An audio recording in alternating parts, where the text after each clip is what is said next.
welcome to the BusinessWings podcast. I'm Adam Bannister, and today I'm talking to Lee McQueen about his experience winning The Apprentice in 2008. Predictably, I want to talk about The Apprentice. How useful would you say it was, particularly winning it as a springboard to starting a business, in terms of obviously the contact of Alan Sugar and also maybe getting financial support because people recognise your name and such like? It was absolutely a necessity, in my opinion.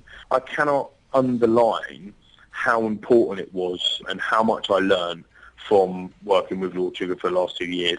I went in at a time when Lord Sugar and his son Simon were setting up a business called Amscreen. All they had at the time was an idea. They had no marketing, they had no engineers, they had no product, they had no services, nothing. I walked in as development director and helped build that business with them. We've gone from a standing start to over 650 petrol stations. So without giving you all the gump, all of what we achieved in such a short space of time was absolutely brilliant. And it just, I suppose, had a knock-on effect. The ball continued to roll from The Apprentice. When you're immersed in them tasks, it gives you that confidence and that belief to say, you know what, I can hone in and use my talent. You can actually start a business and start making money if you put your mind to it. I worked in a corporate organisation for 6.5 years. And when I left my business unit, turned over £32 million. I had 30 staff working me, 22 which were revenue generating. I had a really good job. But what my company wasn't giving to me was that exposure to how to launch my own company. And that's exactly what Lord Sugar's company gave me, which is why I'm doing what I'm doing now. What would you reckon about the people that bow out of The Apprentice quite early? The typical viewer would probably forget or not be aware of the fact they've already beaten thousands of people to get there in the first place. Do you think that could be counterproductive, or do you think those people still sort of benefit from the experience? I think they benefit from the experience, but I also think that when they look back on it, they probably, I'm not saying that they regret, because who am I to say that anybody else would regret? Now, for example, this year, Dan, for example, who went out week one, in my opinion, Dan's ego put him up for project manager. It got in the way of the actual rational business thinking. And because he banged the desk, he's like, yeah, look at me, I'll be project manager. And he got it wrong. My point being on that is I think that people that go out early on probably look at that as the experience and realise, shit, you know what, I need to change certain things. I need to use it as a learning experience. And I think that if they do use it as a learning experience, then obviously they benefit from it. And it's the people that come into The Apprentice are completely deluded, thinking that the best way to win is to stop backstabbing people and having bitchy conversations. You know, unbelievable. And you get it year on year on year, and it's not really until it's not really until week 6, week 7 you start really. That's the thing. It never ceases to amaze me, Adam, that the amount of people that come into The Apprentice and they still want to bitch and backstab. It's just not the way to win. Do you know what I mean? The way to it's win. Almost as if they've not seen previous series where doing that has made them look really bad and it's actually got them nowhere, sort of thing. But I mean, that's the way it comes across anyway. Exactly. You've got to learn from other people's mistakes, but equally you've got to learn from yourself. Sort of on the same topic, in terms of it, some people look petty or egotistical. Do you think that how it's edited really amplifies that, maybe sometimes to a really unfair degree? I mean, I don't know whether you actually watched any of the highlights.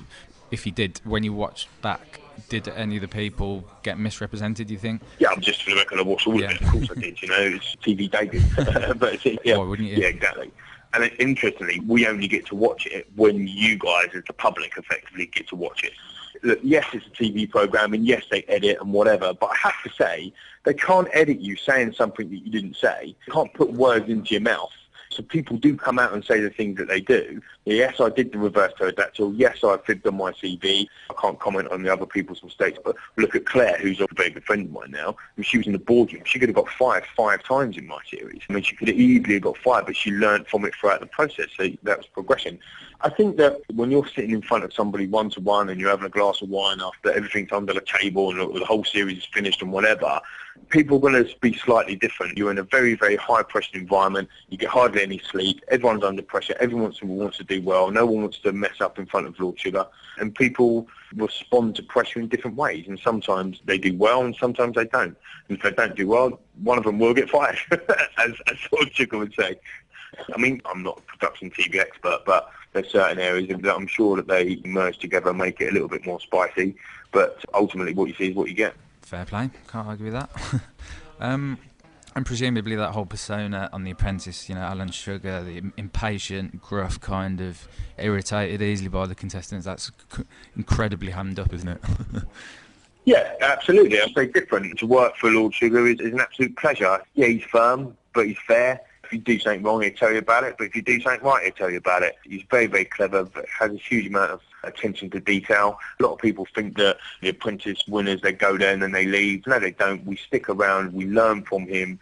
He gives us the opportunity to learn and allows us to kind of set our own business up. If you look at everybody that's left him, they've all gone on to set their own companies up.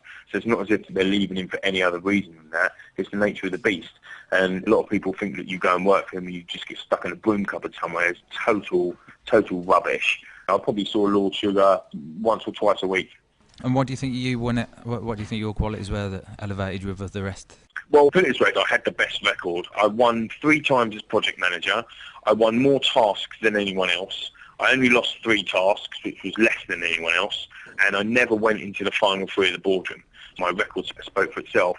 But to kind of strip a layer back off that, the reason why I won is because I built really good relationships with people, planned and prepared for, I suppose, my time in the apprentice for every single task as much as you could, made sure that I had a structure and a strategy around that. I worked hard, worked well as a team, and I delivered, and I bring the best out of people, and that's what I